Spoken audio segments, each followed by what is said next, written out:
So the sound designers for The Rise of Skywalker did an interview, and they shared some of the coolest sounds they made for Rise of Skywalker, and also how they did certain characters and scenes. So I just want to share with you 5 or maybe 6 of the most interesting sounds they did for episode 9.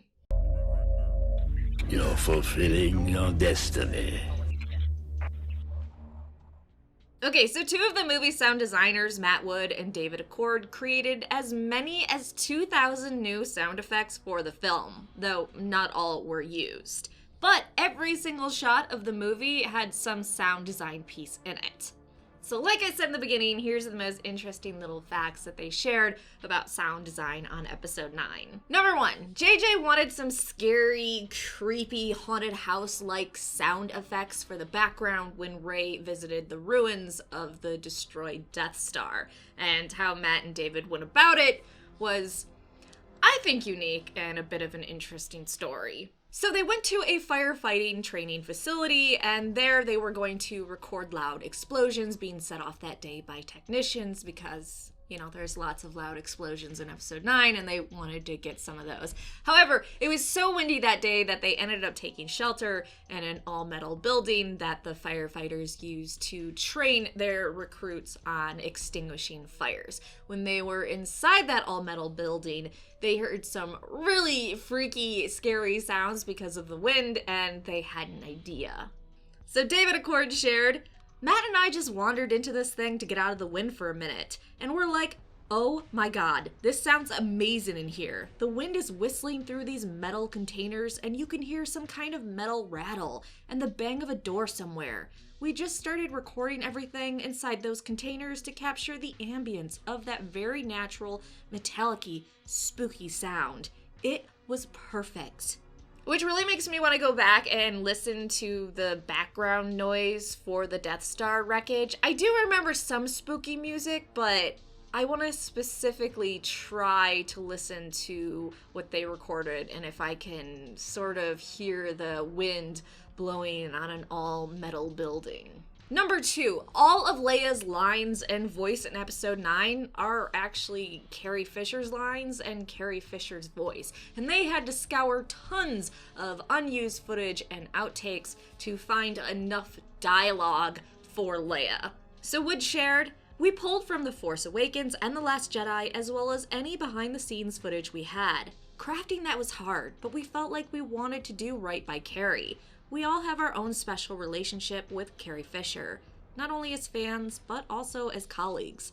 And we just wanted to tell that story right for her." Which I never thought they didn't use Carrie Fisher's voice for that. I know that they are so good at taking even single words from a bunch of different footage and piecing it together to sound like an actual sentence.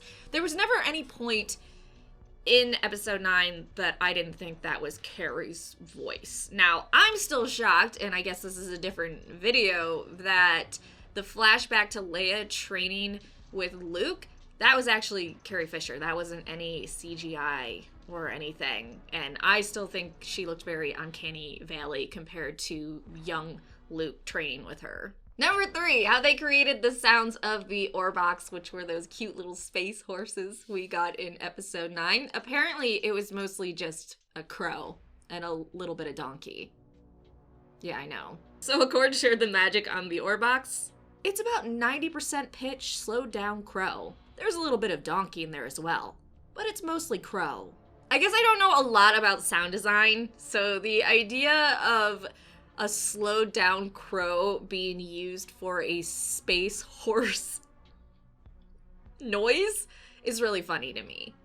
Again, if you work in sound design and that's pretty normal, I'm sorry. And let me know in the comment section down below, because I don't have a lot of experience with sound design in movies. Number 4, you probably heard this a few months ago, but Wood actually had to go to Adam Driver's apartment in New York and record some of his lines in a closet with him. So Wood shared on that, "Sometimes the best way to record is just to hang a bunch of clothes in a closet and just go for it because it muffles all the sound. I think I recorded Ewan McGregor under a blanket and a couple of chairs to get his lines." I really like the idea of Adam Driver in his closet, has a microphone, doing his lines. but Adam Driver can pull off anything, so it was probably nothing to him. Number 5, Boba Frick. You probably would never guess who did his voice. So I'm just gonna tell you. It was the lady who played Moaning Myrtle in the Harry Potter movies. Yeah, I would have never guessed that. So Shirley Henderson is the one that does the voice for Boba Frick, and originally Wood was actually going to replace the puppeteer who did the voice of the droid Smith, but when he listened to her, he thought, this is amazing, and he didn't know how he could top that.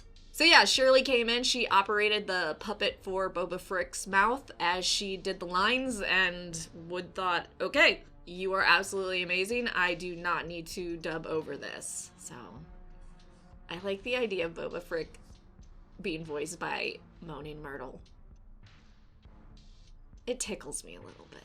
Number 6, we got a translation of what all the Sith cultists were chanting when Palpatine was trying to get Rey to kill her.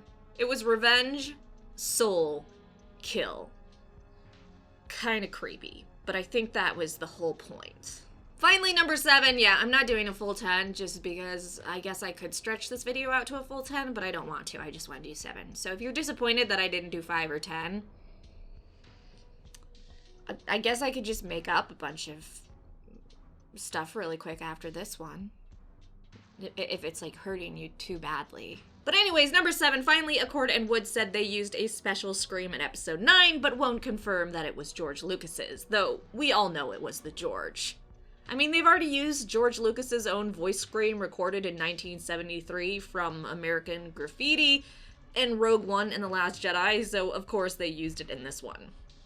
Though they won't confirm it, those bastards. So yeah, that was the coolest things from the sound designers for episode 9. You can let me know if you know any cool sound design facts in the comment section down below. Thanks so much for watching. Please like the video and subscribe for more Star Wars videos.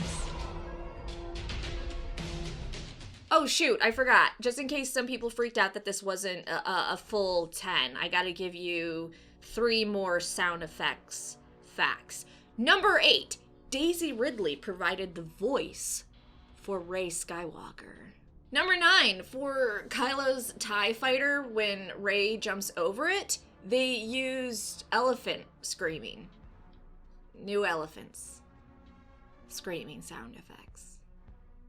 That's 100% true, that's not a lie. And number 10, along with that, they actually used quite a few different animals screaming as sound effects throughout the movie. But they assure us no animals were harmed in the process of making this film. There, they did a full 10. I want you to be okay.